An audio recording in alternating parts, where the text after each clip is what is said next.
티몬과 위메프의 모 회사 큐텐그룹의 구영배 대표가 판매 대금 정산 지연 사태 이후 처음으로 모습을 드러냈습니다.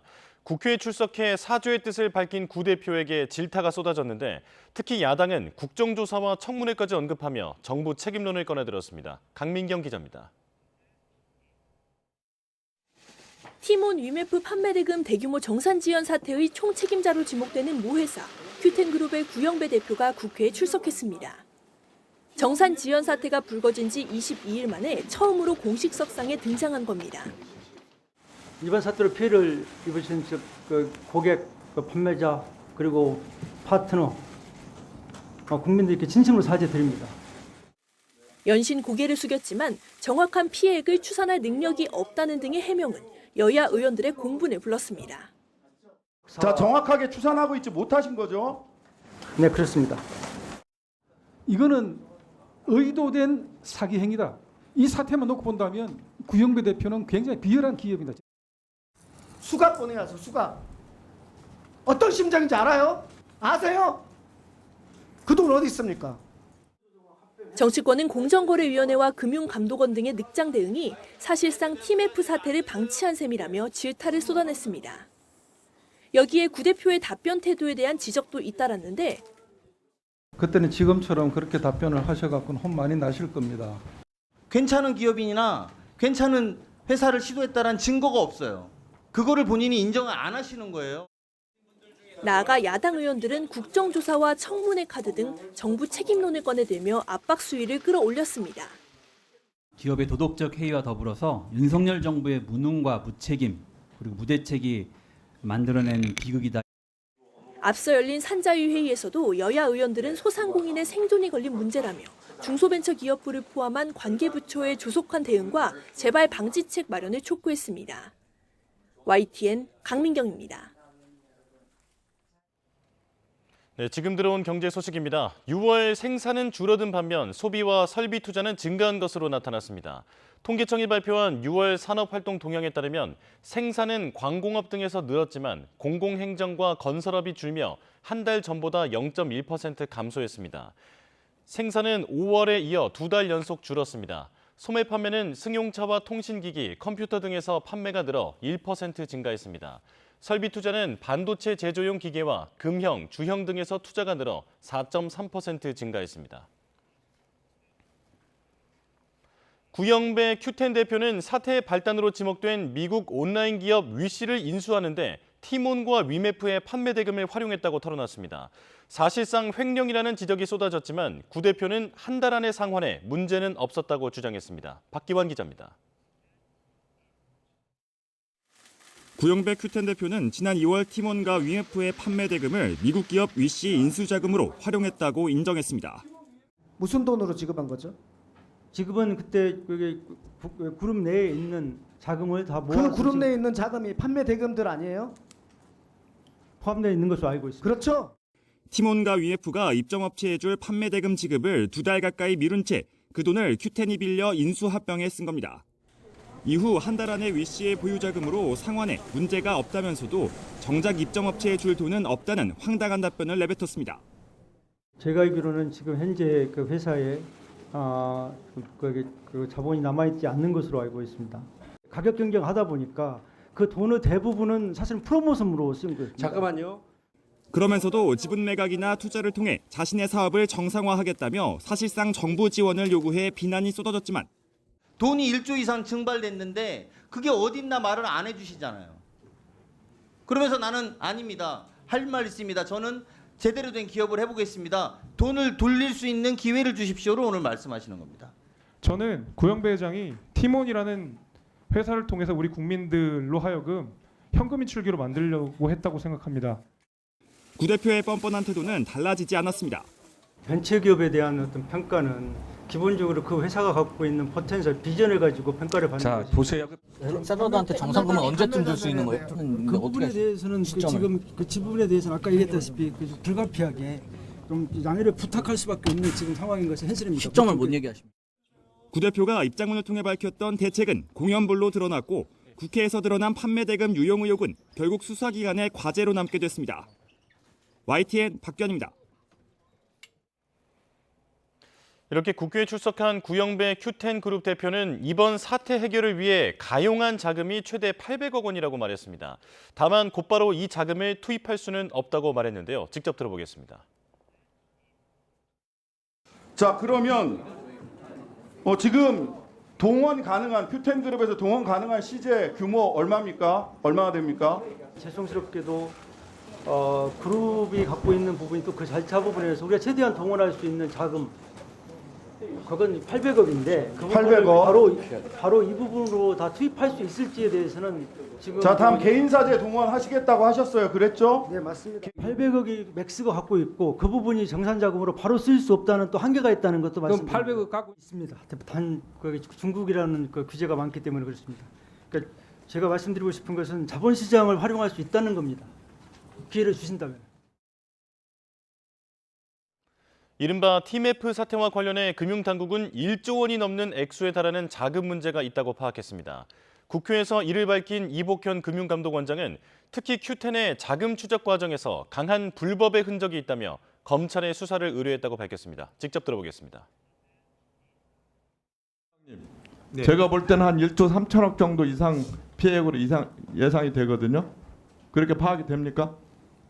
네, 유동성 부분이랑 재무 건전성이 좀 차이는 나는데 어쨌든 1조 이상의 어떤 건전성 내지 유동성 이슈가 있는 건 맞습니다. 사실은 자금 추적 과정에서 이미 드러난 강한 불법의 흔적이 있어서 구체적인 내용이라든가 시기까지 말씀드리기 좀 어렵겠지만 검찰의 수사 의뢰를 주말 지나기 전에 이미 해놓은 상태고 그 수사 의뢰 과정에서 어쨌든 주요 대상자들에 대한 출국 금지 등 강력한 조치를 요청해 놓은 상태입니다.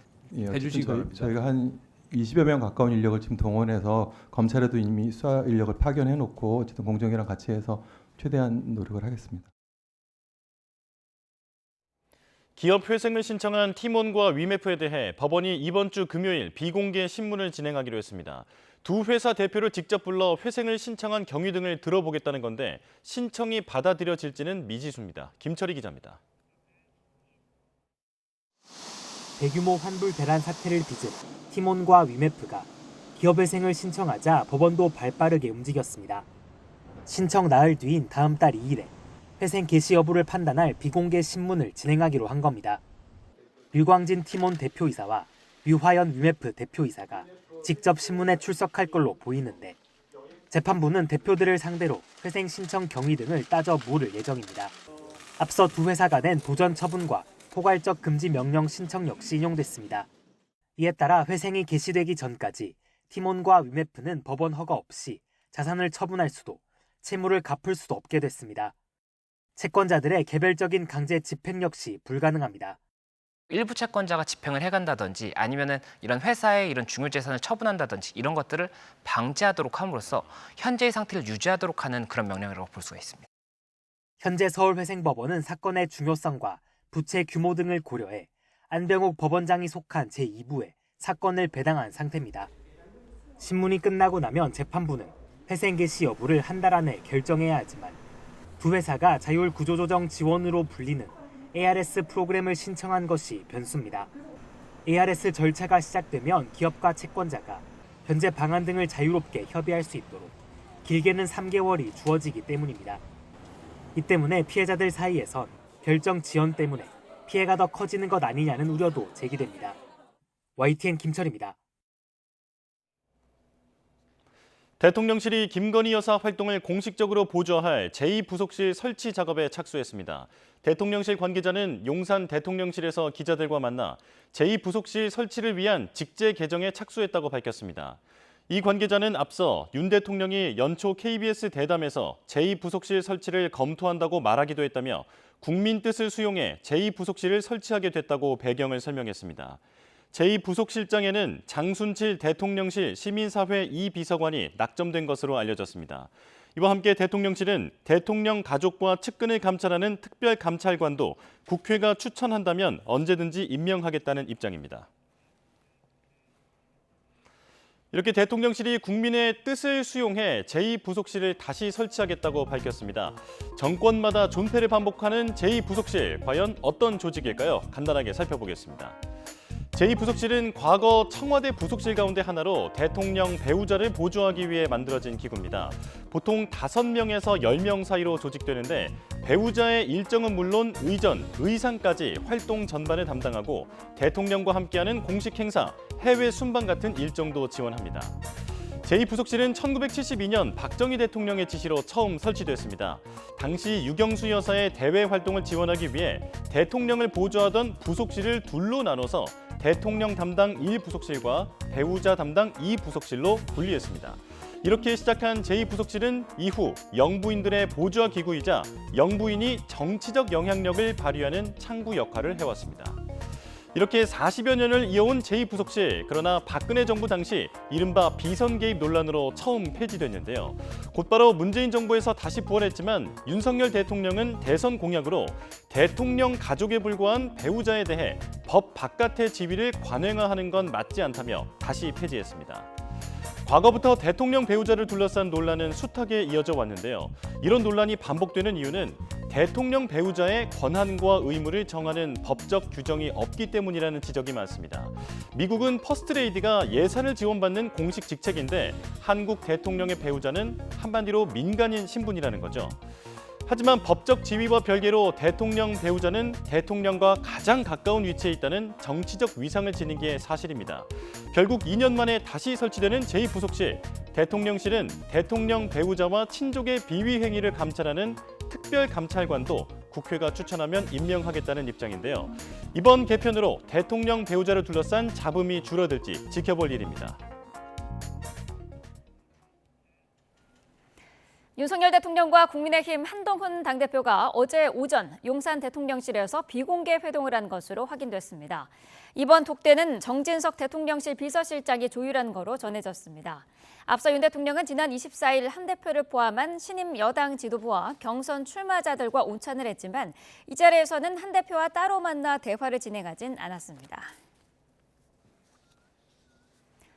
네, 이른바 방송사법이 5박 6일간의 무제한 토론 필리버스터를 끝내고 야당 주도로 모두 국회를 통과했습니다. 국민의힘은 대통령에게 제2요구권 행사를 건의하겠다며 성토했습니다. 정인용 기자입니다. 지난 25일부터 109시간 34분 동안 이어진 국회 무제한 토론 필리버스터가 5박 6일 만에 마무리됐습니다. 민주당이 추진해온 방송사법도 모두 국회 문턱을 넘었습니다. KBS와 MBC, EBS 등 공영방송 이사 수를 늘리고 이사 추천 주체를 다양화하는 방송 3법과 방통위 회의 개의 요건을 강화하는 방통위법 개정안입니다. 4개 법안 모두 여당의 필리버스터를 야당이 24시간 뒤 표결로 종결하고 단독 처리하는 과정이 반복됐습니다. 무제한 토론 종결 동의가 제출된 때로부터 24시간이 경과하였습니다. 표결하도록 하겠습니다. 국민의힘은 야당이 의회 독재를 넘어 방송 독재까지 하려 한다며 규탄 대회를 열었습니다. 윤석열 대통령에게 제2요구 거부권 행사를 건의하겠다고 날을 세웠습니다. 공영방송 이사회를 민주당 마음대로 구성하겠다는 검은 속내를 국민들은 이미 다 알고 계십니다. 결단코 방송장악악법들이 수행되는 일은 없도록 할 것입니다. 민주당은 방통위를 정상화하고 공영방송의 독립성을 보장하는 법이라고 맞받았습니다. 대통령이 이 법을 거부하는 건 방송장악 의도이자 독재선언이나 다를 바 없다고 비난했습니다. 일부 언론에서는 야당 단독 통과라고 표현하는데 8개 원내 정당 중에서 7개 정당이 참여해 압도적으로 통과시켰으니 여당 단독 반대 아닙니까? 하지만 대통령실은 여야 합의가 없는 야당 단독 의결에 우려를 표한다며 방송사법의 제2요구권 행사 방침을 시사했습니다. 방송사법이 국회로 돌아오면 이번에도 재표결을 거쳐 부결돼 결국 폐기될 가능성이 큽니다. 법안이 폐기되면 이를 보완해 또다시 발의하겠다는 야당과 필리버스터 배수진을 치는 여당의 거듭된 대립 속에 정치가 실종됐다는 지적도 커지고 있습니다. YTN 정인용입니다. 국회 법제사법위원회는 오늘 전체회의를 열고 노란봉투법으로 불리는 노조법 개정안과 전 국민에게 25만 원씩 민생회복지원금을 지급하는 법안을 심사합니다. 민주당은 두 법안을 당론으로 추진 중인 반면 국민의힘은 각각 불법 파업 조장법과 현금 살포법이라며 강력 반대하고 있습니다. 오늘 법사위에서는 야당이 발의한 김영철 검사 탄핵소추안 관련 청문회 실시 계획서도 논의될 예정인데 증인과 참고인 채택을 둘러싼 여야 신경전이 예상됩니다. 네, 윤석열 대통령이 국회에 이진숙 방송통신위원장 후보자 청문 보고서를 보내달라고 다시 요청하면서 시한을 어제 하루로 정했죠.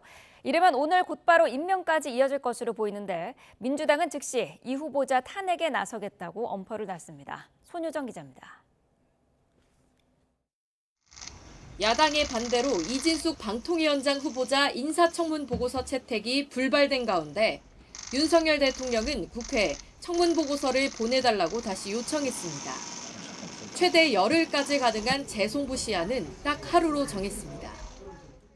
이진숙 방송통신위원장 후보자와 김병환 금융위원장 후보자에 대한 인사청문 경과 보고서 송부 요청안을 제거했습니다. 대통령실 관계자는 국회의 답변을 기다리겠다면서도 법과 원칙에 따라 진행하겠다고 밝혔습니다. 청문 보고서가 오지 않더라도 이 후보자 임명을 강행하겠다는 뜻으로 풀이됩니다.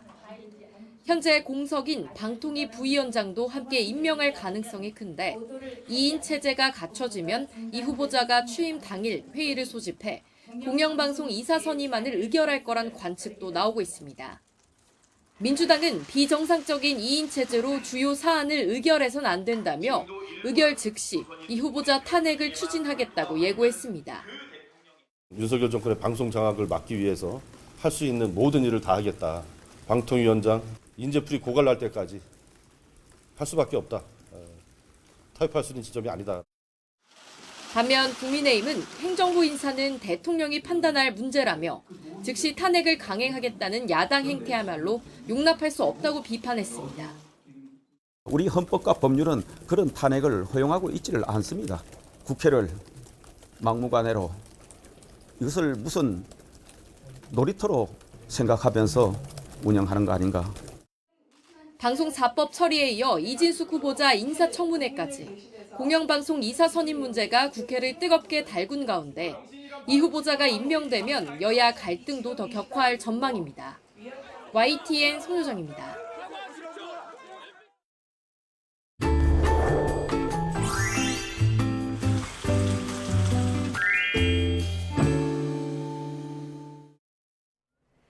네, 지금 시각 8시 16분 지나고 있습니다. 오늘 날씨 어떨지 날씨 스튜디오 연결해 알아보겠습니다. 윤수빈 캐스터. 7월의 마지막 날 날씨엔 키워드입니다. 오늘의 날씨 먼저 키워드로 알아보시죠.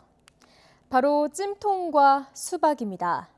정말 날이 더워도 너무 덥습니다. 장마가 지나고 본격적인 폭염이 기승을 부리고 있는데요.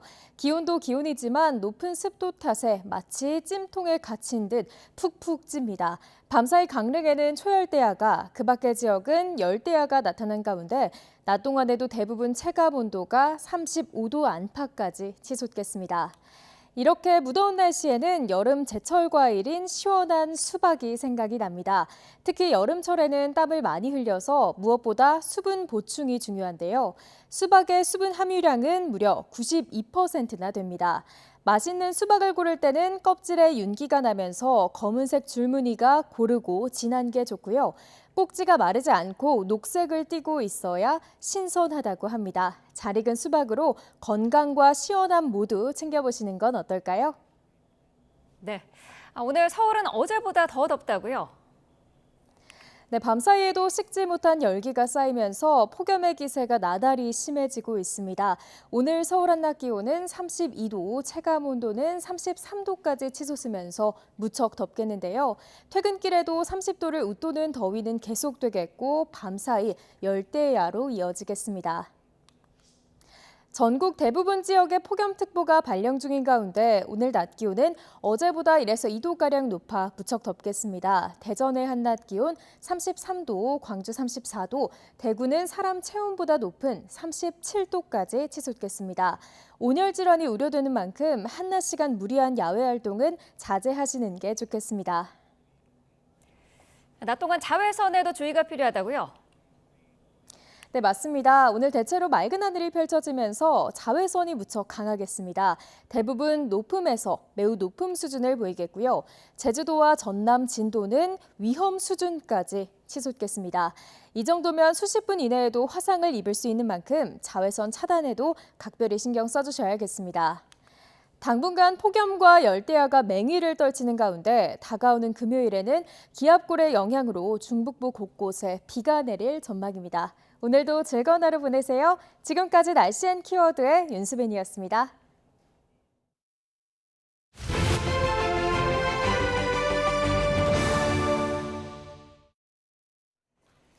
인천공항을 출발해 노르웨이 오슬로로 향하던 에어프레미아 항공편이 기체 결함으로 추정되는 문제로 급히 회항해 인천으로 돌아왔습니다.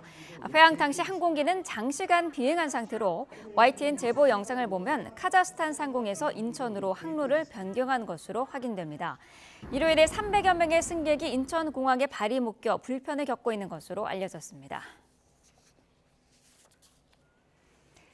9명이 숨지고 7명이 다친 시청역 역주행 사고 운전자가 구속됐습니다. 재판부는 도망의 염려가 있다며 구속영장을 발부했습니다. 김다현 기자가 보도합니다. 사고 후 갈비뼈 등을 다쳐 병원에 입원해온 서울시청역 역주행 사고 운전자 차모 씨가 영장 심사를 받기 위해 법원의 모습을 드러냈습니다. 급발진을 주장해온 차 씨는 이유를 묻는 기자들에게 죄송하다는 말만 반복했습니다. 혹시 급발진 사고라고 주장하시는 근거가 뭔가요? 죄송합니다. 돌아가신 분과 유족분께 대단히 죄송합니다. 죄송합니다. 신발에 엑셀 자국 남아 있었는데 어떻게 생각하십니까? 모르겠습니다. 죄송합니다. 재판부는 차 씨에 대한 구속영장을 발부했습니다. 차 씨가 도망할 염려가 있다며 이유를 설명했습니다. 차 씨는 지난 1일 밤 시청역 근처에서 역주행하다 인도로 돌진해 9명을 숨지게 한 혐의로 경찰 조사를 받아왔습니다. 입원한 병원에서 진행된 3차례 조사에서 차 씨는 브레이크를 밟았지만 차가 멈추지 않았다는 취지로 진술해온 것으로 전해졌습니다.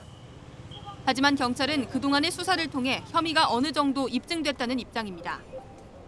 특히 국립과학수사연구원에서 사고 기록 장치 EDR을 정밀 분석한 결과 차 씨가 가속 페달을 90% 이상의 힘으로 강하게 밟은 기록이 나온 것으로 확인됐습니다.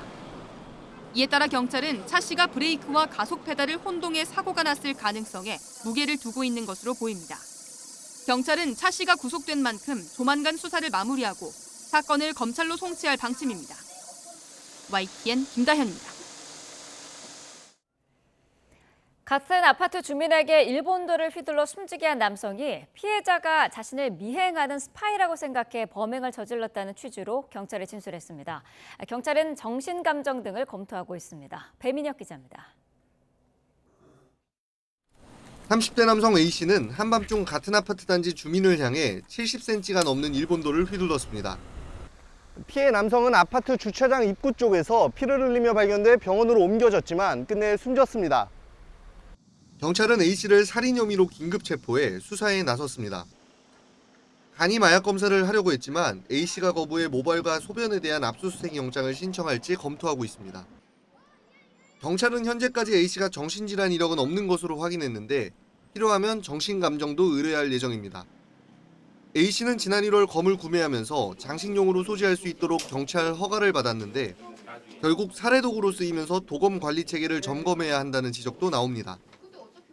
현행 총포화약법상 정신질환 등이 있으면 소지허가증을 받을 수 없지만 총포와 달리 도검 소지허가를 받을 때에는 운전면허가 있다면 신체 검사서는 물론 정신과 전문의 소견서도 제출할 필요가 없습니다. 3년마다 소지허가를 갱신할 필요도 없습니다. 항상 집에 보관하며 언제든 오용할 수 있다는 점도 위험 요소로 지적됩니다.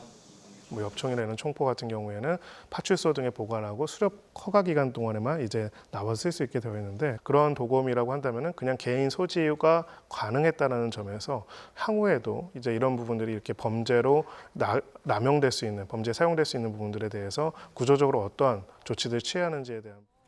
경찰은 정확한 범행 동기를 조사한 뒤 A씨에 대한 구속영장을 신청할 방침입니다. YTN 배민혁입니다. 경기 수원의 주택가에서 술에 취해 10대 학생들을 흉기로 위협한 20대가 경찰에 붙잡혔습니다. 전남 나주에서는 60대 운전자가 음주 단속에 불응하고 도주하다가 경찰차와 충돌해 경찰관이 다쳤습니다. 김대겸 기자입니다. 경찰차 여러 대가 주택가 도로 주변에 줄지어 서 있습니다. 어젯밤 9시쯤 수원시 세류동 주택가에서 만취한 20대 남성이 귀가 중이던 10대 학생들을 흉기로 위협한다는 신고가 접수된 겁니다. 피해 학생이 곧바로 몸을 피해 다친 사람은 없었습니다. 묻지 마시오 그냥. 애들이 놀래가지고 기겁을 하더라고.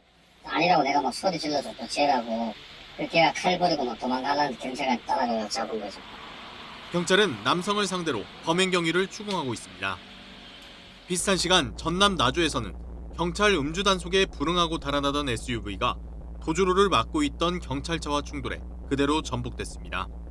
이 사고로 SUV 운전자 60대 A씨와 50대 경찰관이 다쳐 병원으로 옮겨졌습니다. 음주단속 조리차를 도망가다가 그 앞에서 경찰차가 이제 무죄를 받고 밑에 가고 있었나 봐요. 이제 오니까는 이제 가로 막은 거죠. 경찰 조사 결과 A씨의 혈중 알코올 농도는 면허 정지 수준으로 경찰차를 피해 5km가량을 도주한 것으로 파악됐습니다. 경찰은 A씨를 특수 공무집행방해 치상과 음주운전 혐의로 입건하고 정확한 사고 경위를 조사하고 있습니다. 이보다 앞선 저녁 7시 반쯤에는 충남 공주시에서 대전 방향 국도를 달리던 3.5톤 화물 트럭이 충격 흡수대와 전신주를 잇따라 들이받았습니다. 이 사고로 다친 사람은 없었지만 2시간 넘게 편도 2차선 도로가 모두 통제돼 차량 정체가 빚어졌습니다. 트럭 운전자인 70대 남성은 경찰 조사에서 차량이 제어되지 않고 흔들렸다고 진술한 것으로 전해졌습니다. YTN 김대겸입니다.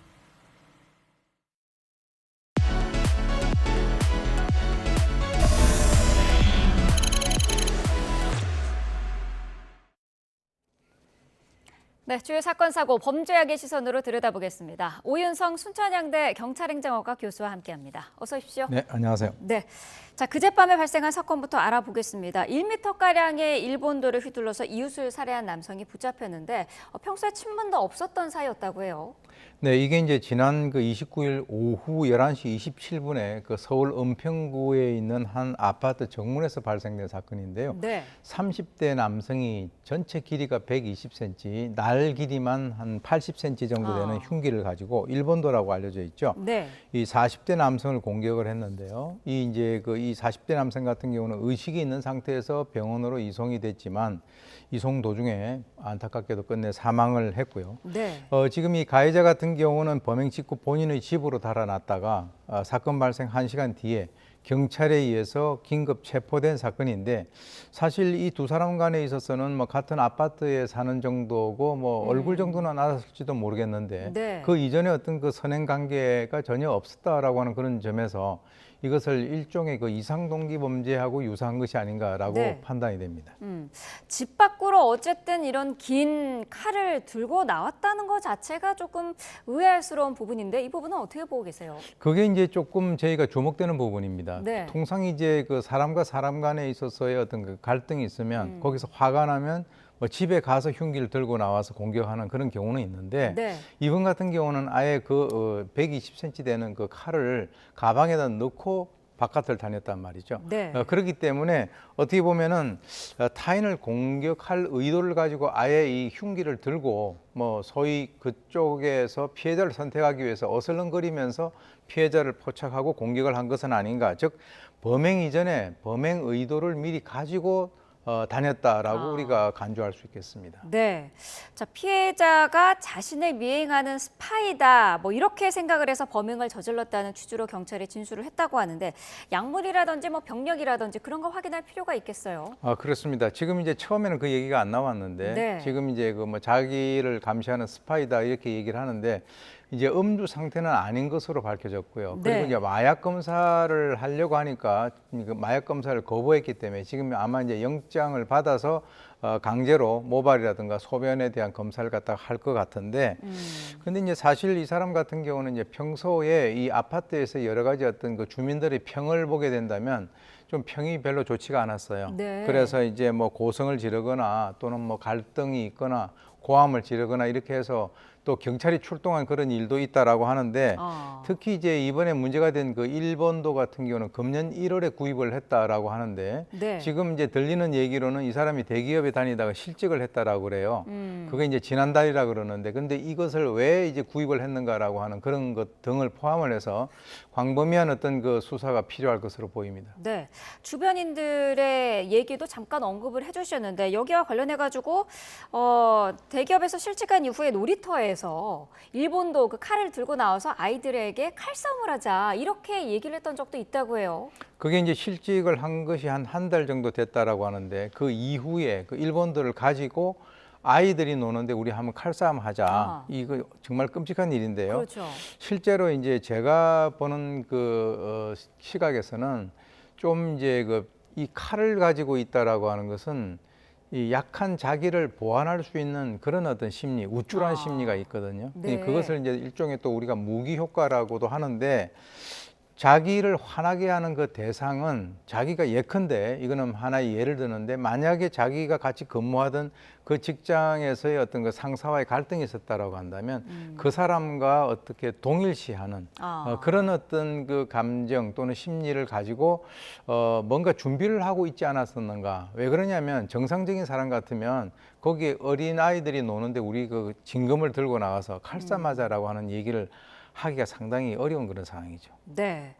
평소에도 뭐 주변의 헬스장에서 그 헬스장 회원들과 종종 말다툼을 했다 이런 진술도 나오더라고요. 네, 그렇습니다. 그게 이제 뭐 우리가 이제 헬스장에서 운동기구를 이렇게 이용을 하다 보면 상대가 운동을 하고 있으면 좀 약간 기다렸다가, 그렇죠. 그리고 끝나고 난 뒤에 이제 그 교체를 하는데, 자기가 봤을 때는 그 사람이 좀 거기에 오래 있었다라고 하면 나오라 그렇게 해가지고 거기서 어떤 갈등이 있다든가. 네. 그래서 이제 사실 이 아파트 주민들은 상당히 이 사람에 대해서 조금 주목을 하고 있던 그런 상황에서 이 사건이 발생이 된 겁니다. 분노 조절에 좀 문제가 있다던가 이런 성향에 대한 분석도 좀 필요할 것 같아요. 그거는 반드시 이루어져야 된다라고 봅니다. 네. 자, 일본도와 관련된 잔혹한 사건이 사실 이번이 처음은 아니지 않습니까? 그렇습니다. 지난 그 2021년 9월에 서울에서 이 50대 남성이 자신의 그 주택에서 자기 그 하고 이혼 소송을 준비 중인 그 아내를 그 흉기로 그 일본도로 이제 살해한 그런 경우가 있었고요. 네. 또 이제 2023년에 6월 달에 경기도 광주에서 그 70대 남성인데 뭐 검도를 뭐 수련을 한다 이렇게 알려져 있었었는데, 주차 시비와 연관돼 가지고 이웃을 그 어떤 그 과정에서 칼로 이렇게 그 사람의 손목을 절단을 해서 그 50대 남성이 이 과다출혈 심정지로 사망한 그런 사건이 있었습니다. 네. 이게 이제 그동안은 좀 이런 일들이 좀 적었었는데 2021년, 2023년, 2024년이니까 거의 한 1년에 한 건 정도로 최근 들어서 이런 일들이 벌어지고 있다는데 우리가 주목을 할 필요가 있다는 것이죠. 네. 그 일본도 그 도검이라는 게 그 가지고 있으려면 허가가 필요한데 이게 근데 총포보다는 허가가 받기가 좀 쉽다고요? 그렇습니다. 아무래도 이제 총포 같은 경우는 우리가 이제 총포 도금 화약류 관련된 그 법률에 의하면 총기 같은 경우는 그게 이제 경찰서에 또는 그쪽에 영치를 하게 돼 있거든요. 네. 그런데 이제 이 도금류 같은 경우는 이것이 이제 장식용 또는 수련용 이런 식으로 구분해 가지고 만약에 이 사람에 대한 어떤 그 정신 감정이라든가 또는 뭐 이런 데 큰 문제가 없다라고 하는 그 어떤 신체 그 검사서 그리고 이제 또 뭐 범죄 이력이 없다든가 뭐 이런 기본적인 것들이 있으면은 뭐 크게 문제가 되지는 않는 것으로 그렇게 이제 알려져 있습니다. 그래서 지금 이번에도 아까 얘기 나왔던 뭐 자기를 그 감시하는 스파이로 뭐 생각했다. 그것이 이제 일종의 자기를 방어하기 위한 전략인지 아닌지는 한번 따져봐야 되겠습니다만 네. 이번에 이제 그 경찰의 입장에서는 추가적으로 이 사람에 대해서 정신 감정이라든가 또는 뭐 어떤 약 처방 이력이라든가 이것에 대해서 다시 한번 그 살펴볼 예정이라고 합니다. 네, 이번 사건의 피의자도 이 일본도를 장식용으로 지난 1월에 신고를 해서 이제 소지 허가를 받은 상태인데 도감 허가증 발급하는 부분에 대해서 좀 강화해야 되는 거 아니냐? 뭐 이런 지금 조치의 필요성도 얘기가 나오고 있어요. 뭐 사실 이제 그렇게 따진다면 뭐 우리가 이 일본도 같은 경우는 1년에 한 건 정도가 발생이 됩니다만 그 실제로 이제 뭐 회칼이라든가 이런 것과 관련돼서도 그런 것을 좀 더 뭐 확장을 해야 되는 그런 문제하고도 좀 이게 결부가 될 수가 있고요. 네. 그리고 지금 이제 한 5년 정도가 지나면 이제 갱신을 한다든가 이제 이런 것들이 이제 있는데 사실 뭐 이런 사건들이 이제 그 연속적으로 발생이 되고 있기 때문에 현행 그 제도상에서 어떤 그 문제점이 있는가와 연관해서 네. 한번 관계기관에서 이 그 제도를 검토를 해볼 필요는 반드시 있다라고 봅니다. 네. 자, 앞으로의 수사와 재판 좀 지켜봐야겠습니다만은 피의자가 심신미약이라든지 그런 거를 주장할 가능성도 충분히 있어 보이거든요. 벌써 이제 얘기가 나오는 것이 이제 스파이 얘기가 나오는 거 봤을 때 이제 네. 심신미약 또는 뭐 정신 뭐 조현병이라든가 뭐 이런 것들을 주장할 수 있는 그런 가능성이 상당히 높은데 네. 글쎄요, 지금 이제 가장 중요한 것이 범행 동기가 중요한 건데 지금 이 사람이 과연 뭐 거기 그 주거지에 같은 가족들과 살고 있는지 하는 이런 구체적인 것은 밝혀지지는 않았습니다. 네. 그러나 이제 이 주위 사람들을 대상으로 해서 금년 1월 이전에 무슨 일이 있었는가, 즉 그 일본도를 구입하기 이전에 그리고 이제 대기업을 퇴직하게 된 어떤 사유라든가 그 주위에 있는 그 동료들의 얘기라든가 광범위하게 수사를 해서 이것이 뭐 결코 단순히 뭐 어떤 심신미약으로 인해서 어떤 죄가 감경되는 그런 것에 대해서는 좀 주의를 할 필요가 있다라고 봅니다. 네, 알겠습니다. 다음 사건으로 넘어가 보도록 하겠습니다. 유명 정신과 전문이죠. 양재영 원장이 운영하는 병원에서 환자가 숨지는 사건이 발생을 했습니다. 지난 5월에 있었던 사건인데 일단 유족은 유기치사 혐의로 형사 고소를 한 상태고요. 환자를 방치한 끝에 사망에 이르게 했다 이런 내용이에요. 예, 이게 이제 그 언론에 자주 출연해서 얼굴이 알려진 그 유명 정신과 의사 B 씨 형제가 운영하는 병원에서 발생이 된 건데요.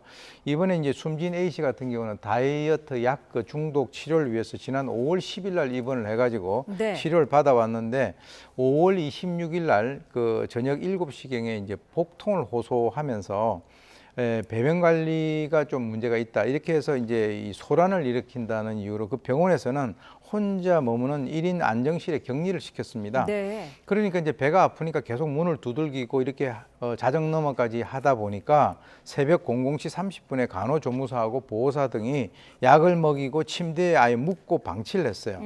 그 이후에 이제 코피가 나고 이제 이상 증세를 보이니까 새벽 2시에 와서 이제 결박은 풀었는데 별다른 조치를 하지 않다가 네. 새벽 3시 40분에 의식이 없다는 것을 확인을 하고 거기에 이제 심폐소생술을 했으나 결국 이제 사망을 했는데요. 네. 국과수에서는 이제 피해자의 사망 원인을 가성 장폐석이라고 이제 원인을 밝혔습니다. 지금 병원 측과 유족 측의 의견이 첨예한데 병원 측은 사고 당일에 그 병원의 대응이 문제될 점이 없다라는 입장이거든요. 예, 그렇습니다. 지금 이제 그 유가족하고 병원 측하고의 어떤 의견이 상당히 지금 그 극도로 이제 상당히 갈리고 있는데요. 병원 네. 같은 경우는 이 환자가 만성 그 변비 환자이기 때문에 계속 복통을 호소한 것도 아니다. 따라서 이 장폐색 의심을 하기가 어려웠고 그리고 이제 사고 당일에 이 관련되는 그 관계자들의 대응은 문제가 없었다 이렇게 얘기를 하고 있는 반면에 그리고 이제 이 그 유가족 측에서는 뭐라고 그러냐면 사실 그 11일 날 입원을 할 때 당시하고 26일 날 이 환자의 배 크기를 보게 되면 엄청나게 불러 있다는 거죠. 아하. 그래서 이제 배변 활동이 원활치 못하고 그리고 이제 복부 통증을 갖다 호소를 하는데 그 안에도 아마 내과 의사가 있는데 내과 의사에게 어떤 진료를 받게 하거나 뭐 추가적으로 어떤 조치를 취하지 않고 1인 그 실에다가 묶어 가지고 네. 그렇게 했기 때문에 결국 죽음에 이른 것이 아니냐라는 그 어떤 주장을 하고 있기 때문에 네. 상당히 지금 이것이 논란이 될 수 있는 그런 가능성이 큽니다. 네, 경찰이 CCTV 영상을 확보를 해서 분석을 하고 있는데 환자가 숨지기까지의 상황이 고스란히 담긴 것으로 전해져 있는데요. 영상에서 좀 어떤 점들을 주의 깊게 살펴봐야 될까요? 사실 이번에 이제 그 유가족 측이 고소를 한 것이 유기치사로 고소를 했거든요. 네. 그래서 이제 도움이 필요한 사람에 대해서 법률상 또는 계약상 이 환자를 보호할 의무가 있는 사람이 유기를 함으로써 성립되는 범죄이기 때문에 네. 지금 아까 말씀하셨던 그 CCTV가 상당히 그 중요한 그 단서가 될 것 같습니다. 예컨대 이제 구체적으로 어떤 그 조치 부실이 있었는가 하는 그런 점에 있어서 지금 이제 심폐소생술을 얘기하게 된다면 환자의 가슴뼈 아래에 있는 그 압박점을 골라내 가지고 거기에서 직각으로 해서 약 분당 그 100회에서 120회 정도의 굉장히 강한 그 압박을 가해야 되는데 네. 실제로 거기 보면은 그런 것이 상당히 미숙하게 보인단 아하. 말이죠. 그러니까 이제 추정컨대 그때 좀 제대로 이 심폐소생술을 했다면 사망하지도 않았을 가능성이 있다라고 이제 주장을 갖다 하는 것인데 네. 그런 여러 가지 것들을 아마 이번에 살펴볼 것으로 봅니다. 네. 양정 원장이 공식 사과문을 이제 최근에 냈는데 여기에 대해서도 유족들이 많이 분노를 하고 있어요. 왜 그러냐면 이제 그 최초에 이 사과를 갖다 했을 때 아마 이분이 이제 그 소속사가 있는 것 같아요.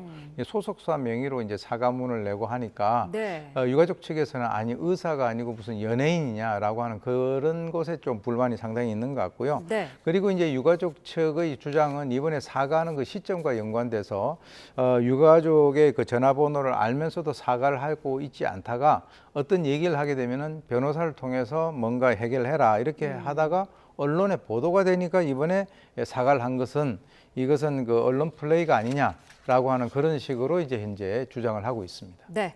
자, 이 사건에 대한 수사도 지금 진행이 되고 있기 때문에요. 결과를 지켜봐야 될 것 같습니다. 마지막 이슈 한 가지 더 짚어보죠. 시청역 역주행 사고의 운전자가 결국 구속이 됐어요. 어떤 이유 때문이었을까요? 일단 이제 우리가 구속이 될지 안 될지에 대한 그 예측은 뭐 이렇게 아주 어려운 것은 아니었습니다. 그 이유는 뭐 구속의 사유가 이제 그 증거인멸, 도주 우려 이런 것들과 이제 결부해서 또 하나 이제 중요한 것이 있는데 이 범죄에 있어서의 중대성이죠. 사실 이 사건 같은 경우는 이 9명이 사망을 하고 7명이 부상을 한 총 16명의 어떤 그 사상자가 발생이 됐기 때문에 네. 어떤 그 국민들의 관심이라고 하는 그런 측면 그리고 이제 그 이 운전자에 있어서의 과실 이런 것들을 이제 전부 다 종합을 해봤을 때 구속영장이 발부될 것이다라고 하는 것을 예측하는 분들이 많았습니다. 네, 어제 출석하는 화면을 저희가 보여드렸었는데 거듭 뭐 죄송하다라고 하면서도 계속 차량 결함을 주장하지 않았습니까? 근데 국가수 분석에는 다른 내용들이 나오고 있어요. 네, 죄송하다는 얘기를 4번을 했습니다. 그런데 이제 사실 저는 개인적으로 봤을 때 이 유가족이라든가 피해자들에 대해서 죄송하다라고 하는 그 얘기를 하는 그 시점이 너무 늦은 게 아닌가. 라는 그 생각이 드는데요. 네. 그동안에 이제 이분 같은 경우는 처음부터 급발진을 강력하게 주장을 갖다가 했었고, 그리고 이제 뭐 브레이크를 밟았는데 딱딱했었다. 네. 그리고 이제 역주행인 줄을 몰랐다. 그러니까 일방 통행인 줄 몰랐다라고 이렇게 주장을 했거든요. 근데 이제 이번에 그 경찰에서 국과수에 의뢰를 해서 과학적인 증거가 드러난 것이 가속 페달 90% 이상 밟았다라고 하는 바로 EDR에서 나오는 어떤 그 결과하고요. 네. 속력 같은 경우는 시속 100km를 넘었다. 그리고 이제 경찰이 이런 얘기를 했습니다. 의미 있는 증거를 확보했다라고 얘기를 했는데 그 네. 의미 있는 증거라고 하는 것이 통상 우리가 브레이크 페달이라든가 또는 가속 페달에다가 발을 갖다가 이렇게 디뎠을 때 거기에 자국이 남지 않거든요. 근데 순간적으로 강한 어떤 충격을 받으면 그 자국이 남았는데 그 자국이 브레이크 페달의 자국이 남은 것이 아니라 가속 페달의 자국이 남았다라고 하는 것이죠. 네. 뭐 그런 여러 가지 것들과 또는 뭐 상황적인 정황 이런 것들을 모두 이렇게 본다면 본인이 주장을 하는 급발진이라고 하는 이것은 좀 설득력이 낮아 보이지 않는가라는 생각을 해봅니다. 네, 이제 뭐 구속 상태에서 수사를 받게 됐는데 차량 결함이라든지 아니면은 역주행 인지 여부 이거와 관련해 가지고 더 확보할 수 있는 증거가 있을까요? 글쎄요, 지금 이제 경찰의 입장에서는 그동안에 꽤 시간이 흐르지 않았습니까? 네. 경찰의 입장에서는 여러 가지 어떤 증거를 많이 수집을 한 것으로 저는 알고 있는데 중요한 것은 이제 어떤 그 과학적인 증거는 이제 확보가 됐기 때문에 상황적인 증거, 이분이 계속적으로 얘기를 하는데 일방로인지 몰랐다라고 하는데, 사실 그 일방로로 지정이 된 것은 지난 그 20년 전에 2004년도에 서울 광장이 오픈할 때 거기가 일방로로 이제 그 지정이 된 거거든요. 네. 또 이분이 상당히 서울에서 오랫동안 그 운전을 한 그 베테랑이고, 그러니까 과연 진짜 몰랐을까 하는 그런 어떤 그 의구심도 있고요. 또 하나는 이 급발진이라고 하는 것과 또는 그 역주행이라고 하는 이 두 가지는 비슷하게 보일는지는 모르지만 이 두 가지 개념은 전혀 어떤 그 상관관계가 없습니다. 따로따로 있는 그런 독립 변수이기 때문에 네. 두 개의 별개 사안이 겹쳤다라고 하는 것은 확률적으로 상당히 낮다라고 하는 것과, 또는 이제 급발진 같은 경우는 이 핸들 조작을 하지 않고 직진으로 가서 결국 서는 것은 어떤 구조물을 부딪히고 난 뒤에 정차를 하는데 네. 그러지 않았던 여러 가지 점들, 핸들 조작이 있었다는 거, 이런 것들을 고려를 해서 경찰이 아마 수사를 갖다가 풀어 나갈 것으로 그렇게 기대를 합니다. 네, 알겠습니다. 자, 주요 사건 사고 자세히 분석을 해봤습니다. 오윤석 순천향대 경찰행정학과 교수와 함께했습니다. 오늘 말씀 감사합니다.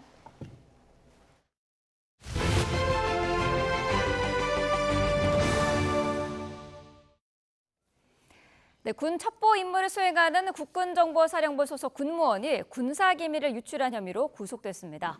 이 군무원이 넘긴 군사기밀에는 신분을 위장하고 해외에서 활동 중인 우리 측 블랙 요원 정보도 있었는데요. 신변 안전이 우려되면서 해당 요원들은 모두 귀국 조치됐습니다. 김문경 기자가 보도합니다. 국군 정보사령부 해외공작부서에서 일해온 군무원 A씨가 군사기밀 유출 혐의로 군 수사당국에 구속됐습니다. A씨는 정보사 내부에 있던 보안 자료를 개인 노트북으로 옮긴 뒤 이를 다시 외부로 빼돌린 것으로 드러났습니다. A씨는 자신의 노트북이 해킹됐다고 주장했지만 정보사령부는 국회 답변에서 해킹이 아니라고 밝혔습니다. 다만 해킹은 아니었다라고 하는 점이고, 오늘 구속된 그 해당 인원에 대해서 앞으로 지속적으로 방첩사령부에서 수사를 할 것이며, A씨가 넘긴 자료에는 해외에서 신분을 위장하고 활동하던 정보사 블랙 요원의 신상 정보도 담겨 있었습니다. 이 자료는 신원미상의 중국 동포에 넘어간 것으로 알려졌는데 수사당국은 북한 정찰총국 요원일 가능성에 무게를 두고 있습니다. 이에 따라 군사기밀 유출뿐만 아니라 국가보안법 위반 여부 등도 함께 수사가 이루어질 전망입니다. 정보사령부의 경우 피해를 최소화하기 위해서 세 가지 조치를 취한 것으로 보입니다. 첫 번째는 일단 해외 파견 인원에 대해서 적극적인 복귀 조치를 취했고요. 수년간에 걸쳐 양성되는 비밀 정보 요원의 신원이 노출되면서 대북 정보망에도 적지 않은 피해가 예상됩니다. 군 수사당국은 이에 따라 A씨가 군사기밀을 유출한 의도 등을 집중적으로 조사하고 있습니다. 국군 정보사령부는 해외 정보와 대북 기밀 업무를 수행하는 국방부 직할부대로 임무 대부분은 베일에 가려져 있습니다. YTN 김문경입니다. 네, 군 간부 숙소는 폭행 사건이 벌어진 후 합의가 있더라도 처벌할 수 있는 군사기지에 해당한다는 법원의 판단이 나왔습니다. 서울고등법원은 폭행 혐의로 기소된 군 간부 A씨에게 원심과 같이 벌금 50만 원을 선고했습니다. 재판부는 군 관사로 제공되는 숙소는 단순한 사생활 공간이 아닌 비상시 신속 출동 등에 대비하기 위한 군사상 필요한 시설이라며 숙소에서 벌어진 폭행은 의사에 반해 처벌할 수 없는 죄가 아니라고 판단했습니다.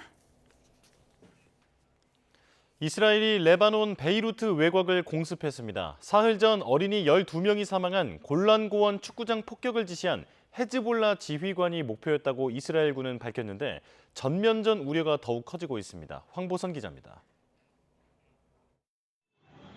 현지 시간 30일 저녁, 레바논 베이루트 남부 외곽의 한 마을에 폭발음과 함께 연기가 피어오릅니다. 드론에서 로켓 3발이 발사됐습니다. 이스라엘 군이 벼르던 보복 공습입니다.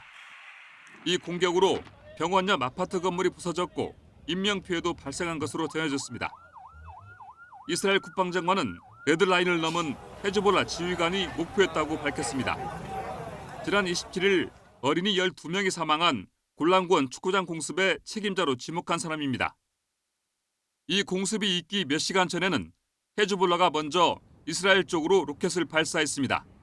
이 공격으로 이스라엘 민간인 1명이 숨졌습니다. 이처럼 최근 잦아진 공방전은 이스라엘과 헤즈볼라 간 전면전 우려를 더욱 키우고 있습니다. 영국 등 서방 국가들은 양측에 자중을 요청했습니다. The situation on the de facto border between Lebanon and Israel is very concerning. We urge all parties to act with caution. 지난해 10월 팔레스타인 무장정파 하마스가 이스라엘을 공격하면서 바다 전쟁이 터진 이래 레바논 무장정파 헤즈볼라도 하마스 편에 서면서 소규모 공방전이 이어져 왔습니다. 이스라엘과 헤즈볼라는 지난 2006년 여름 34일간 전쟁을 벌인 바 있습니다. YTN 황보선입니다. 미국 대선이 석 달여 앞으로 다가온 가운데 해리스와 트럼프 양측 캠프에서 본격적인 선거 광고전을 시작했습니다. 해리스는 검사 시절 이력을 강조했고 트럼프는 해리스의 국경 정책 실패를 집요하게 파고들었습니다. 워싱턴 권준기 특파원입니다. The one thing Kamala Harris has always been, fearless. As a prosecutor, she put murderers and abusers behind bars. 해리스 캠프가 새롭게 공개한 선거 광고의 제목은 두려움 없이입니다. 검사로서 금융자본과 대기업을 상대로 싸워왔다며 항상 부자 편에 서온 트럼프와의 차별성을 내세웠습니다. But Donald Trump wants to take our country backward. To give tax breaks to billionaires and big corporations and end the Affordable Care Act. 반면 트럼프의 새 광고는 30초 내내 해리스 비판에만 집중합니다.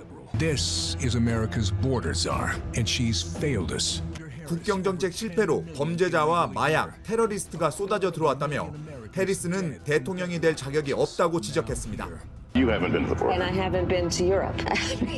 Kamala Harris failed, weak, dangerously liberal. 트럼프의 선거 광고는 6개 경합주에서 일제히 방영을 시작했습니다. 2주 동안 투입되는 광고 집행비만 166억 원에 달합니다. 미국 첫 흑인 대통령에 도전하는 해리스에 대한 지지세는 확산하고 있습니다. 흑인과 서남아시아계에 이어 이번엔 백인 남성 6만 명이 온라인 화상 모임을 갖고 3시간여 만에 400만 달러, 우리 돈 55억 원을 모금했습니다. I'm white, I'm a dude, and I'm for Harris. A woman president, man. How exciting!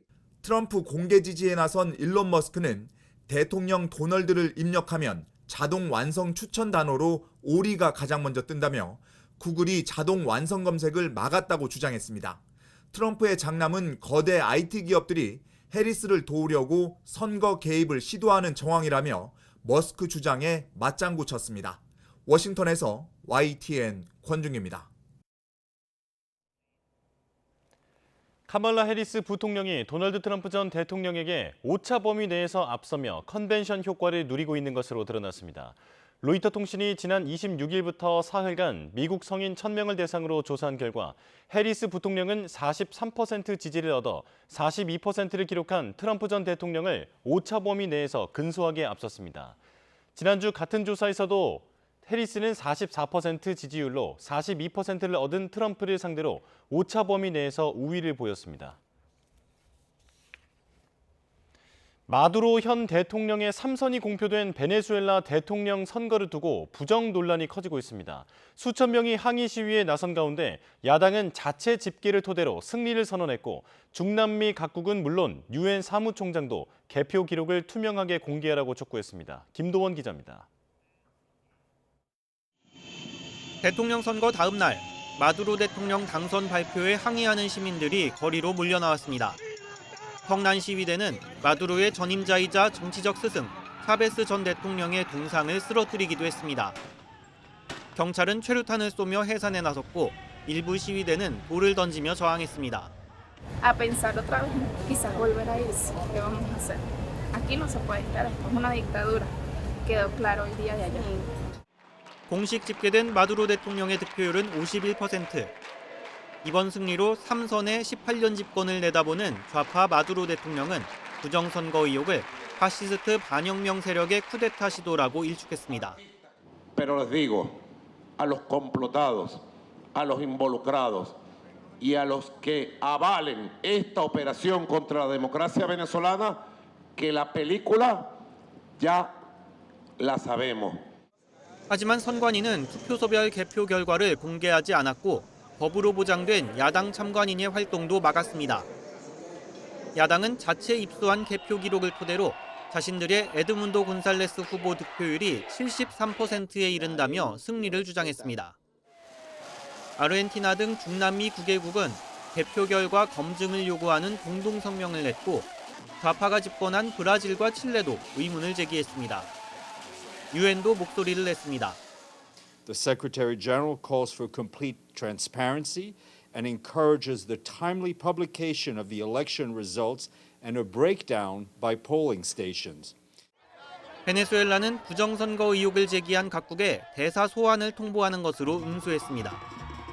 베네수엘라의 석유 매장량은 세계 최대이지만 마두로 대통령 집권 이후 GDP가 71% 감소하고 물가는 13만 % 올라 인구의 4분의 1이 해외로 이주하는 등 경제적으로 어려움을 겪고 있습니다. YTN 김도원입니다.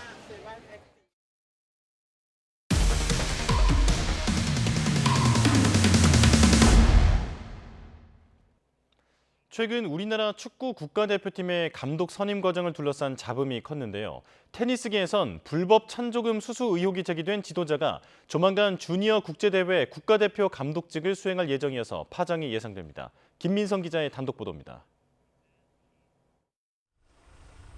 전북 체육중고등학교입니다.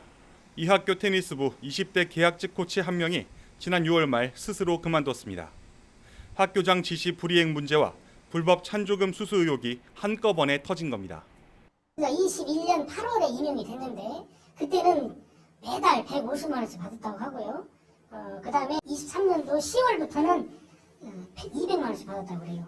보여줬더니 본인이 제가 사임하겠습니다 해서 이 코치가 찬조금을 챙길 수 있었던 데는 과거 자신의 테니스 스승이자 현재 이 학교 테니스부 학부모인 한 남성의 도움이 컸습니다.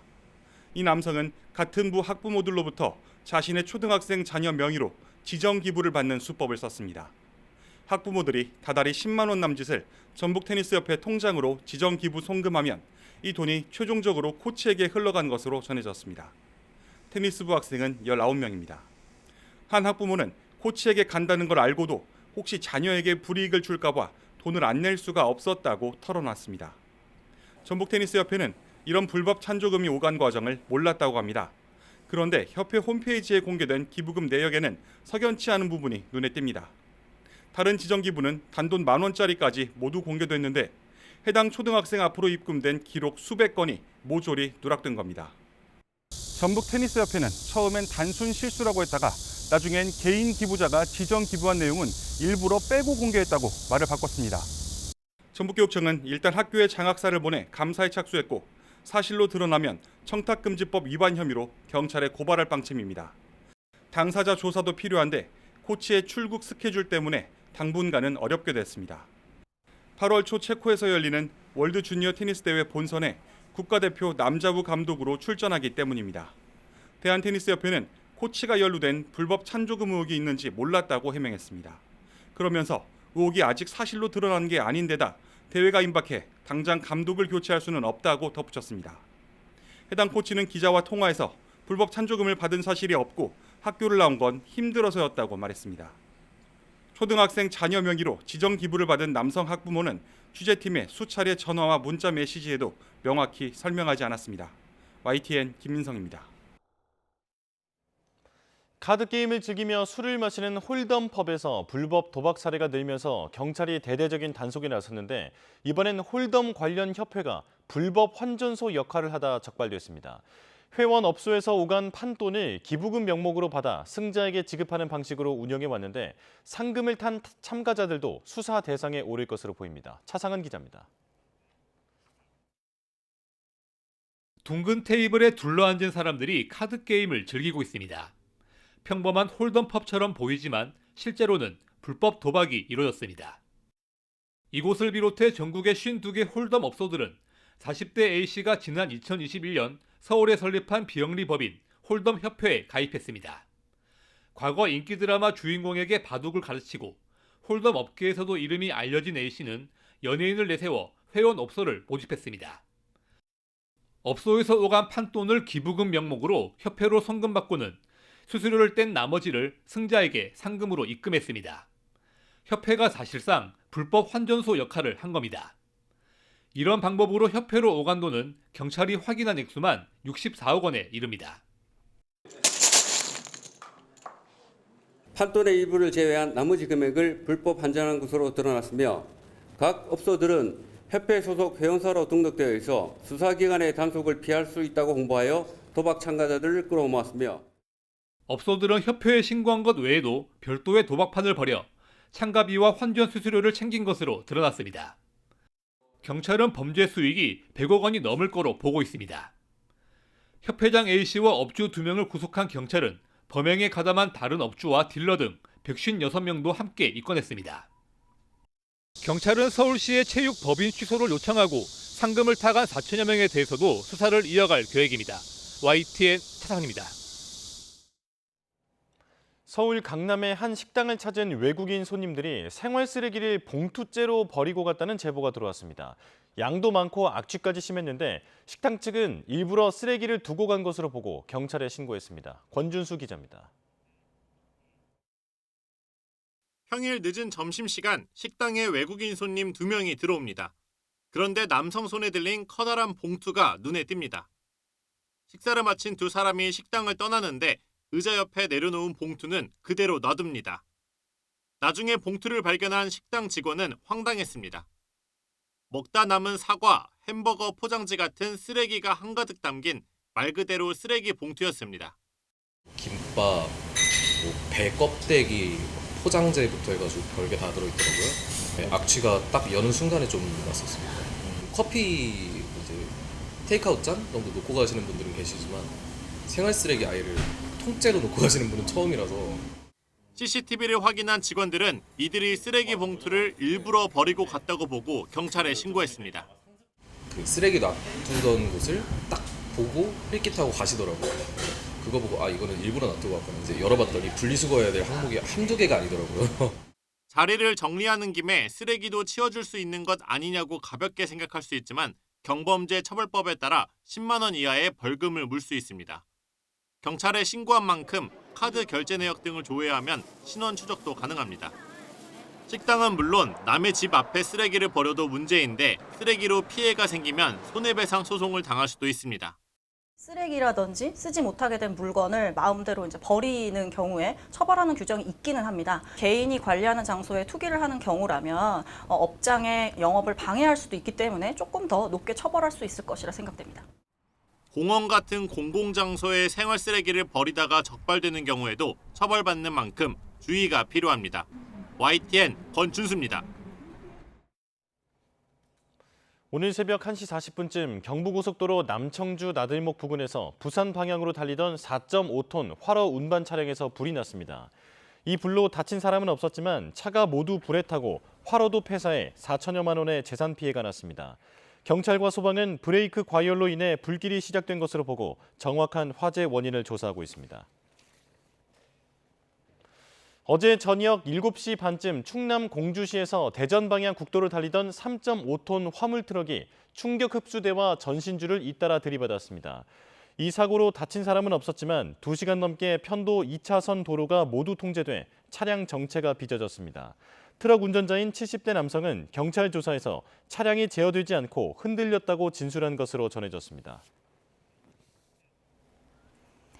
윤석열 대통령과 국민의힘 한동훈 당대표가 어제 오전 용산 대통령실에서 비공개 회동을 한 것으로 확인됐습니다. 국민의힘 관계자는 윤 대통령이 국무회의를 주재한 뒤 한 대표와 1시간 넘게 회동했다며 만남을 조율한 정진석 비서실장만 배석했고 주요 참모와 당직자 소수만 알 정도로 비밀리에 이루어졌다고 밝혔습니다. 이 자리에서 윤 대통령과 한 대표는 당정 간 화합과 결속이 중요하다는 데 뜻을 모은 것으로 전해졌습니다. 이와 함께 제2부속실 설치와 국민의힘 정책위의장 교체 문제 등을 포함한 주요 현안에 대한 논의도 오갔을 가능성이 있습니다.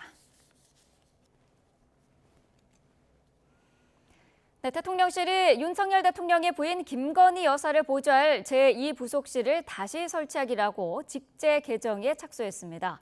대통령 가족과 측근을 감찰하는 특별감찰관도 국회가 추천하면 언제든 임명하겠다는 뜻을 재확인했습니다. 강희경 기자입니다. 대통령실이 김건희 여사 활동을 공식적으로 보좌할 제2부속실 설치 작업에 들어갔습니다. 대통령실 관계자는 제2부속실 설치를 위한 직제 개정에 착수했다고 밝혔습니다. 제2부속실은 대통령 배우자의 일정과 수행, 메시지 등을 전담 보좌하는 조직입니다.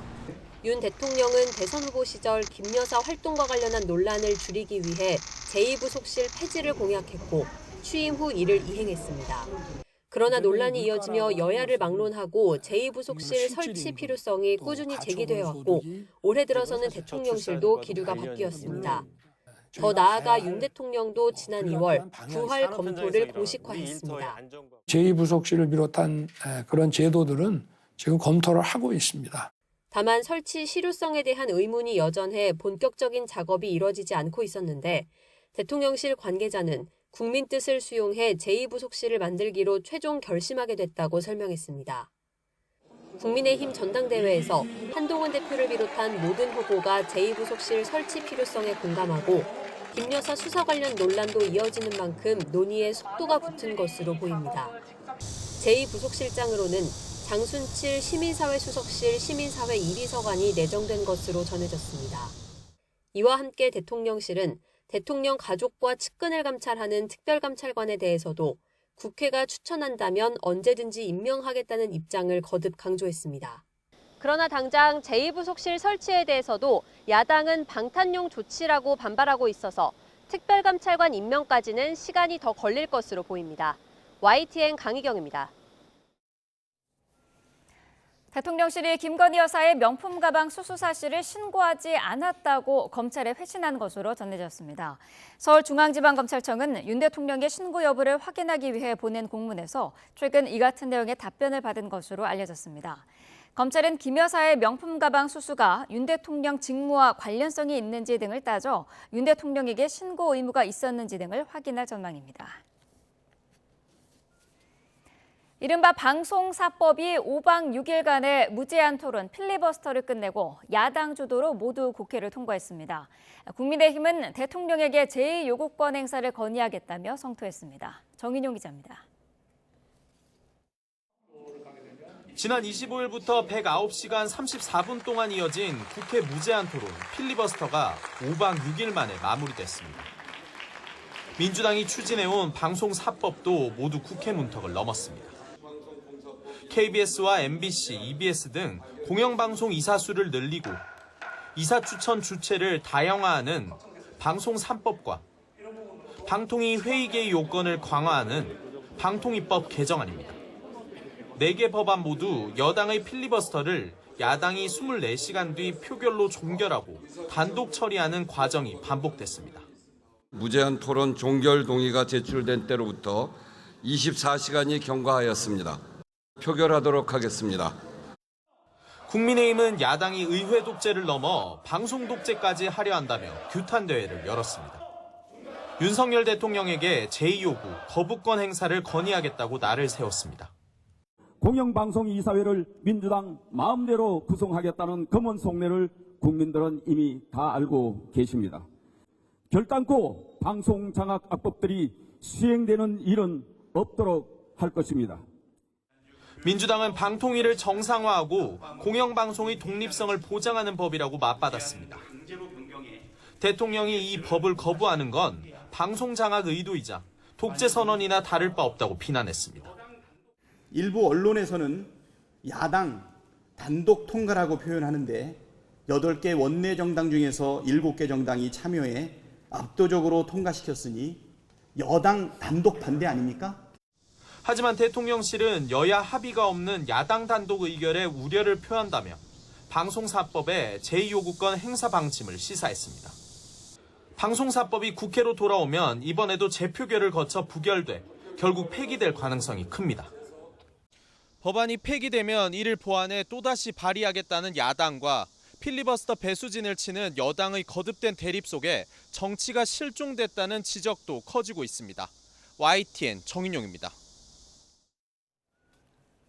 더불어민주당 대표 경선에 출마한 이재명 후보와 김두관 후보가 세 번째 방송토론회에서 종합부동산세 완화 문제를 두고 공방을 이어갔습니다.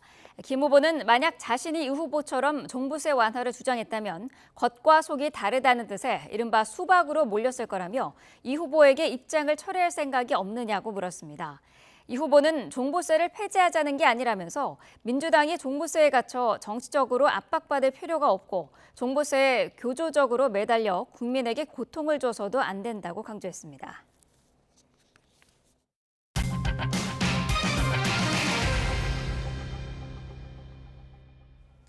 네, 삼성전자가 올해 2분기 반도체 사업에서만 6조 원 넘게 벌어들이며 깜짝 실적을 기록했습니다. 삼성전자는 오늘 사업 부문별 세부 실적이 담긴 올해 2분기 확정 실적을 발표했습니다. 반도체 사업을 담당하는 디바이스 솔루션 부문은 매출 28조 5,600억 원, 영업이익 6조 4,500억 원을 기록했습니다. 삼성전자는 연결 기준 올해 2분기 영업이익은 10조 4천억 원으로 지난해 같은 기간보다 15배 가까이 증가한 것으로 집계했습니다. 매출은 74조 700억 원으로 지난해 2분기보다 23%가 증가했고 순이익은 9조 8천억 원으로 4배 넘게 늘었습니다. 로또 청약이라 불리면서 청약홈 마비 사태를 일으킨 경기도 화성시 동탄역 롯데캐슬 무순위 청약에 300만 명 가까이 몰려 역대 무순위 청약 최고 경쟁률을 기록했습니다. 한국부동산원 청약홈을 보면 이 아파트 전용 면적 84제곱미터 한 가구에 대한 무순위 청약에 294만 4,780명이 신청해 역대 무순위 청약 최고 경쟁률 기록을 깼습니다. 같은 날 진행된 서울 서초구 반포동 레미안 원 펜타스 1순위 청약은 527.3대 1의 경쟁률을 기록했습니다. 올해 상반기 우리나라의 주택 착공과 분양은 지난해 같은 기간보다 큰 폭으로 증가했지만 인허가는 감소한 것으로 나타났습니다. 올 상반기 전국의 주택 착공은 12만 7천여 가구로 지난해 동기 대비 30.4% 증가했고 분양은 11만 2천여 가구로 69.3% 늘어났습니다. 올 상반기 준공 건수도 전년 동기보다 6.3% 증가했지만 인허가는 전년보다 26.1% 줄었습니다. 네, 고수익을 미끼로 투자자들을 속여 돈을 가로채는 불법 유사 투자 자문, 이른바 리딩방 사기 범죄가 갈수록 심각해지고 있습니다. 실제와 모습이 똑같은 가짜 거래소 사이트는 물론 유명인 사칭까지 수법도 교묘해지고 있는데요. 최근 반년간 신고된 피해액만 3천억 원에 육박합니다. 안동준 기자입니다. 투자 정보를 공유하는 SNS 오픈 채팅방에서 소개해준 비상장 주식 거래 사이트입니다. 상반기 기업 공개, IPO 최대어로 꼽힌 회사의 주식을 싸게 구매할 수 있다고 홍보합니다. 일반 공모가보다 40% 저렴한 기업 특별 공급을 미끼로 입금을 종용하는 겁니다. 저명한 경제학 교수와 금융당국의 이름을 내걸고 투자자를 안심시키지만 모두 거짓입니다. 특별 공급은 애초에 없을 뿐 아니라 해당 사이트 자체가 실제를 감쪽같이 베낀 가짜입니다. 저는 이코노미스트라 개별 종목은 추천하지도 않고 개별 종목은 알지도 못한다는 것입니다. 그래서 혹시라도 제 이름으로 개별 종목 추천 이런 것들이 나오면 전부 사칭이라고. 더 큰 문제는 이 같은 불법 리딩방 사기가 갈수록 진화하고 있다는 점입니다. 정말 수익이 발생한 것처럼 투자자 계좌에 일단 돈을 넣어줘 경계심을 늦추는 게 대표적입니다. 그렇게 믿고 투자액을 늘리면 어느 순간 돈을 가로채 연락을 끊는 사례가 잇따르고 있습니다. 5억 8천 정도 돼. 5억 8천 정도. 그래가지고 뭐 돈 이제 노후자금 좀 있는 거하고 집 단벌되고 집도 뭐 반 이상은 다 날아가는 거죠. 근데 지금 생각하면 너무 진짜 내가 멍청이네. 최근엔 유명인을 사칭해 투자 앱을 깔도록 한 뒤 186억 원을 빼돌린 일당이 붙잡히기도 했습니다. 피해자만 85명에 달했습니다. 관리책과 자금책 등 역할을 나누고 해외에까지 조직을 두는 등 수법이 전문화되고 있습니다. 정식적인 업체가 아니면은 일단 뭐 10중 8구 사기일 수가 있다. 한번 생각해 보시고 한번 의심하고 확인해 봄으로써 내 노후 자금, 평생 모은 자금 수천 수억을 건질 수가 있습니다. 지난해 9월부터 올해 3월까지 불과 반년 동안 경찰에 신고된 리딩방 사기는 3,200여 건. 추정 피해액은 2,970억 원이 넘습니다. 오늘 밤 방송되는 YTN 탐사보도 프로그램 팩트추적은 투자자를 울리는 신종범죄의 심각성을 파헤치고 계좌 지급 정지 등 실효성 있는 피해 예방 대책을 집중 모색합니다. YTN 안동준입니다. 청탁금지법상 식사비 제한 한도를 3만 원에서 5만 원으로 올리는 방안을 추진 중인 국민권익위원회가 외식업계와 소상공인들을 대상으로 잇따라 간담회를 진행합니다.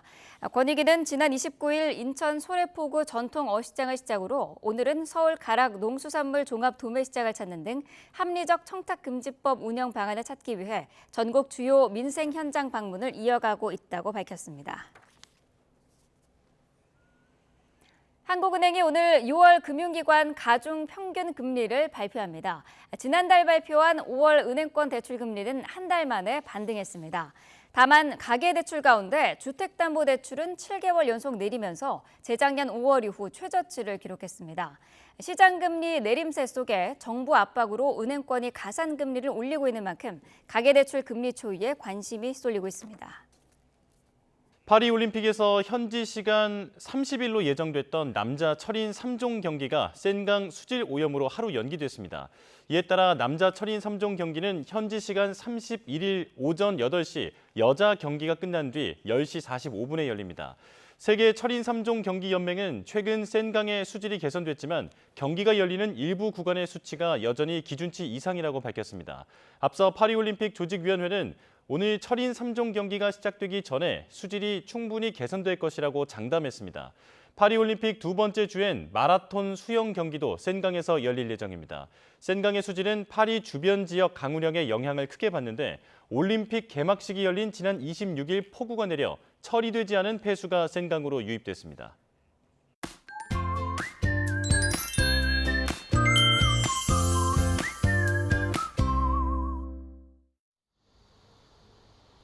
장마가 끝나니 찜통더위의 기세가 나날이 강해지고 있습니다. 계속해서 열기가 쌓이고 있기 때문인데요. 지난 밤사이 강릉에는 초열대야가, 그 밖에 곳곳으로는 열대야가 나타난 가운데 낮 동안에도 찜통 같은 더위가 기승을 부리겠습니다. 오늘 서울 한낮 기온은 33도로 어제보다 더 덥겠고요. 대구는 사람 체온보다 높은 37도까지 치솟겠습니다. 전국 대부분 지역에 폭염특보가 발효 중인 가운데 오늘 낮 기온은 어제보다 1에서 2도가량 더 높겠습니다. 대전의 한낮 기온 33도, 광주 34도, 경북 경산은 무려 37도까지 치솟겠습니다.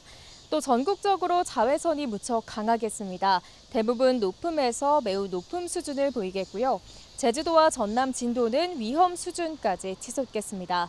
이 정도면 수십 분 이내에도 화상을 입을 수 있는 만큼 자외선 차단제뿐만 아니라 모자나 양산도 챙겨 나오시는 게 좋겠습니다.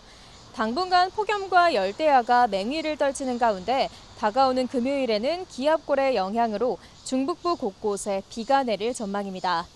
본격적인 폭염이 기승을 부리면서 온열 질환자 수가 급증하고 있습니다. 온열 질환을 막기 위해서는 물, 그늘, 휴식 이 세 가지를 기억하시면 좋은데요. 목이 마르지 않아도 물을 자주 마셔주시고요. 틈틈이 그늘을 찾아 휴식도 취해주시기 바랍니다. 지금까지 YTN 윤수빈입니다. 네. 자, 윤석열 대통령이 오늘 오전 중에 이진숙 방송통신위원장 임명을 제거할 것이다라는 예상이 나왔는데요. 관련된 소식은 이어지는 뉴스에서 들어오는 대로 전해드리도록 하겠습니다. 뉴스업 수요일 순서는 여기서 마치겠습니다. 네, 내일 다시 뵙겠습니다. 고맙습니다.